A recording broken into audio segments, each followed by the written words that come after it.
अस्सलामुअलैकुम मेरे दोस्तों, सजनों और बेलियों। मैं हूं इजहार अहमद और वेलकम करता हूं आपको किचन गार्डनिंग चैनल पर। और उम्मीद भी रखता हूं कि आप सब लोग खैरियत से होंगे, फिटफाट होंगे, अच्छे अच्छे से कामों में खूब अच्छे से बिजी होंगे। आज मैं उगाने वाला हूं बादाम। ये वो बादाम है जो हम घरों में यूज़ करते हैं और खाते हैं। आज हम इसकी थ्रू सीडलिंग करना सीखेंगे। क्या हम इस बादाम को ग्रो कर सकते हैं घर में? तो उसका जवाब है जी हाँ, बिल्कुल अब कर सकते हैं। लेकिन इसको बहुत केयरफुली इसकी सीडलिंग शुरू करवानी पड़ती है।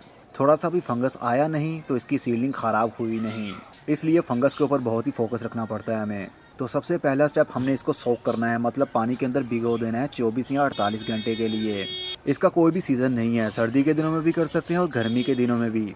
अगर गर्मी के दिनों में आप ये सब करना चाहते हैं जून जुलाई के महीने में, तो भी आप ग्रो कर सकते हैं। हेल्दी से बादाम ले लीजिए जो डैमेज ना हो, मतलब ये वाला एरिया उसका डैमेज ना हो जहाँ से इसकी शूटिंग या रूटिंग शुरू होनी है। अच्छे किस्म के बादाम ले लीजिए और उसको हम 24 घंटे के लिए पानी के अंदर भिगो देंगे। अगर आप जून और जुलाई के महीने में ये सब कर रहे हैं तो हर 8 घंटे के बाद पानी को चेंज करना पड़ेगा, क्योंकि गर्मी के दिनों में बादाम को भिगो देने से लॉन्ग टाइम के लिए उसमें फंगस आ जाता है। इसलिए 8 घंटे के बाद हमें पानी चेंज करना पड़ेगा। लेकिन सर्दी के दिन है, सर्दी के दिन में 24 घंटे भी आप इसको सोक करते हैं तो कोई फंगस नहीं आता। अब 24 घंटे हम इसको पानी के अंदर इसी तरह रहने देंगे और 24 घंटे के बाद इसका पानी चेंज करके दोबारा से भरेंगे। अब हम इसको रख देंगे इंडोर। आउटडोर नहीं रखना, ना धूप में रखना है। इंडोर आप किसी भी जगह पर रख सकते हैं। तो अब मिलते हैं 24 घंटे के बाद, 48 घंटे बाद। अब हमारे बादाम सोख हो चुके हैं, मतलब पानी में ये फूल चुके हैं। 24 घंटे के बाद मैंने इनका पानी चेंज कर दिया था ताकि पानी में से स्मेल ना आए और फंगस ना एक्टिव हो। अब हम बादाम को पकड़ेंगे और ऊपर वाली इसकी टिप अपने हाथ से इसका छिलका हटा देंगे। लेकिन इसके छिलके को हटाने की ज़रूरत नहीं है क्योंकि ये खुद ब खुद ही हट रहा है। वाइट वाइट एरिया आपको दिख रहा होगा। अब हम इसका सारा पानी ड्रेन कर देंगे और अब हम लेंगे टिश्यू पेपर। टिश्यू पेपर को डबल कर लीजिए और उसको हम बेड बनाएंगे। अब हम बादाम को रखेंगे इसके ऊपर। उसके ऊपर दोबारा से टिश्यू पेपर हम एक लेयर कर देंगे, मतलब इसको ढक देंगे टिश्यू पेपर से ही। और हल्का सा पानी का शावर करेंगे। हमने ज़्यादा पानी का शावर नहीं करना, नहीं तो पानी ज़्यादा होने की वजह से बीज गल जाते हैं। बादाम की सीडलिंग शुरू करने के लिए ठंडक की ज़रूरत होती है। अगर इसको हीट मिलेगी और मॉइस्चर ज़्यादा मिलेगा तो ये बादाम गल जाएंगे। अब ये सोख हो चुके हैं, हमने पानी का शावर भी कर दिया है। अब इसका हम ढक्कन बंद कर देंगे। इसको एयर टाइट कर देना है आपने। और उसके बाद हम इसको रखेंगे फ्रिज में। इसको डार्क एरिया में रखें और ठंडक वाली जगह पर रखें, क्योंकि रूट की डेवलपमेंट के लिए ज़रूरी है कि डार्कनेस मिले। अंधेरे में रूट्स बढ़ती हैं और शूटिंग बढ़ती है रोशनी में। तो फ्रिज के अंदर अंधेरा होता है जब उसका गेट बंद कर दिया जाता है। अब हम हर 4 से 5 दिन के बाद देखेंगे इसका मॉइस्चर उड़ तो नहीं गया। अगर इसका मॉइस्चर उड़ गया तो दोबारा से हम पानी का शावर करेंगे। तो आप देखते हैं 21 दिन बीत चुके हैं और अब कुछ अच्छा रिजल्ट हमें मिला है या नहीं। 21 दिन से ये कंटिन्यू इसी फ्रिज के अंदर पड़ा हुआ है और अब हम देखेंगे कि इसकी रूटिंग या शूटिंग शुरू हुई है या नहीं। तो हमारा एक बादाम के बल्ब की ये शूटिंग शुरू हो रही है और इसकी भी हल्की सी निकल रही है बाहर। बहुत जल्द ये थोड़े से और बड़े हो जाएंगे, लेकिन इसके लिए बहुत सब्र करना पड़ेगा आपको, क्योंकि बादाम बहुत ही आराम से ग्रोथ करते हैं। अभी इनकी सही तरीके से शूटिंग शुरू नहीं हुई है। इस एरिया से ही ये अपनी पहले रूट निकालेगा और उसके बाद में शूट निकलेगी। जब इसका टिश्यू ड्राई होने लगता है तो मैं पानी का हल्का सा शावर कर देता हूँ, लेकिन पानी इतना नहीं देना कि टिश्यू पेपर भीगता ही रहे। सिर्फ इतना पानी देना कि हल्का सा पेपर मॉइस्ट हो जाए। और उसके बाद दोबारा से हमें इसको एयर टाइट करके फ्रिज के अंदर प्लेस कर देना है। और रोज़ रोज़ इसको देखने की ज़रूरत नहीं है। 5 से 6 दिन के बाद आप देख सकते हैं और उसके बाद अगर अच्छा रिज़ल्ट मिलता है, आपको शूटिंग शुरू हो जाती है या रूटिंग शुरू हो जाती है, तो आप इसको निकालिए और मिट्टी के अंदर शिफ्ट कर दीजिए। तो अब देखते हैं कितने दिनों में और इसकी रूटिंग शुरू होती है। 25 दिन बाद अब हम एक बीज जो जर्मिनेट हो चुका है, मतलब उसकी रूटिंग शुरू हो चुकी है, हम उसको लगा देंगे मिट्टी के अंदर। और जो बाकी बच गए हैं उनका सोचेंगे क्या करना है। अब इसकी ग्रोथ भी शुरू हो रही है, मतलब इसकी रूटिंग भी शुरू हो रही है। यकीन मानिए बहुत ही सब्र करना पड़ता है इसके लिए। अब ये जो रूटिंग शुरू हो चुकी है, अब हम इसको लगा देंगे मिट्टी के अंदर ताकि ये फ्यूचर में यहाँ से अपनी ग्रोथ को बढ़ा पाए। इसके लिए जो सॉइल यूज़ कर रहा हूँ उसमें 50% मिट्टी और 50% कोकोपीट है।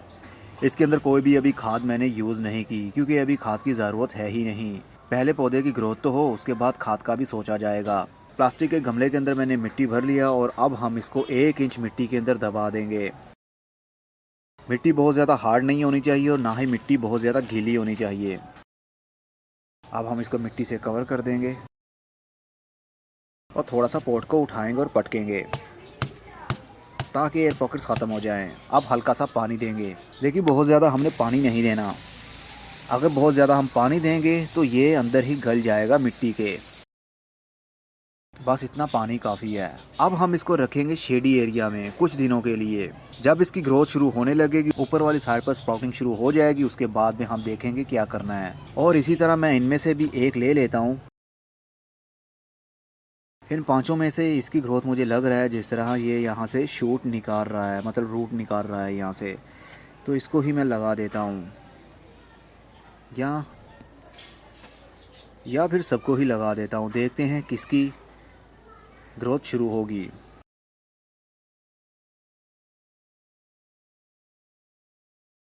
अब इन दोनों को हम रख देंगे शेडी एरिया में। अगर हम इनको धूप में रख देंगे तो अंदर जो बादाम हैं वो गल जाएंगे। हीट की वजह से इनको ठंडक की ज़रूरत होती है, थोड़ी सी भी हीट मिली तो ये गल जाते हैं।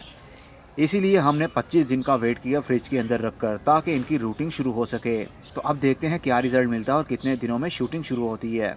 39 दिन बाद अब बादाम का एक पौधा बन चुका है जो कि मिट्टी से बाहर निकल चुका है, लेकिन मैंने बहुत ही कम पानी इसको दिया। सोइल की कंडीशन आपको बता रही होगी ये करीब करीब ड्राई है। हम ज़्यादा पानी देंगे तो ये नीचे से गल जाएगा, इसलिए जब तक ये पौधा नहीं बन जाता, रूट्स इसकी डेवलप नहीं हो जाती, उससे पहले हम ओवर वाटरिंग कभी भी नहीं करेंगे इसको। क्योंकि एक मरतबा पहले भी मैंने ट्राई किया था इसी तरह, लेकिन ओवर वाटरिंग होने की वजह से ये पौधे सर्वाइव नहीं कर पाए थे। इसलिए इस बार मैं बहुत ही सोच समझ कर चल रहा हूँ और जैसा जैसा मैंने वीडियो के अंदर बताया है आप भी वैसा वैसा ही कीजिएगा, तभी आपको अच्छा रिज़ल्ट मिल पाएगा। अब मुझे याद नहीं इसके अंदर मैंने ज़्यादा बीज लगाए थे या इसके अंदर। वेल, एक पौधा हमारा बन चुका है। अगर दूसरों ने निकलना हुआ तो निकल आएंगे, अगर वो ना भी निकले तो हमारे पास एक पौधा बन पाया, यही काफ़ी रहेगा। अब देखते हैं क्या रिज़ल्ट मिलता है बाद में। 49 दिन बाद एक बादाम का पौधा तो अब बड़ा हो चुका है, अब ये मैच्योर हो रहा है। अब इसके मरने का चांस बिल्कुल नहीं है। और जो और सीड हमने डाले थे अभी उनका कोई पता ही नहीं है कि अब वो गल गए होंगे। अब हम इनको निकाल कर देखते हैं कि अंदर क्या चल रहा होगा।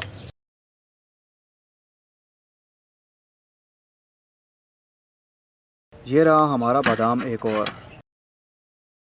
इसका पौधा आई थिंक बन रहा है, लेकिन ये गलना शुरू हो चुका है। अब ये देख सकते हैं आप, इसको फंगस लग गया। ज़रा सा भी ओवर वाटरिंग हुई नहीं और सीड गला नहीं। बहुत ही केयरफुली हमें उगाना पड़ता है ये। अब ये गल चुका है, अब इसका कोई भी फ़ायदा नहीं है।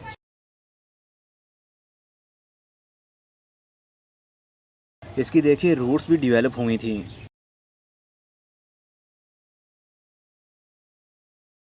आई थिंक हमने इस वाले के अंदर एक ही लगाया था या फिर सारे गल गए होंगे बीच में।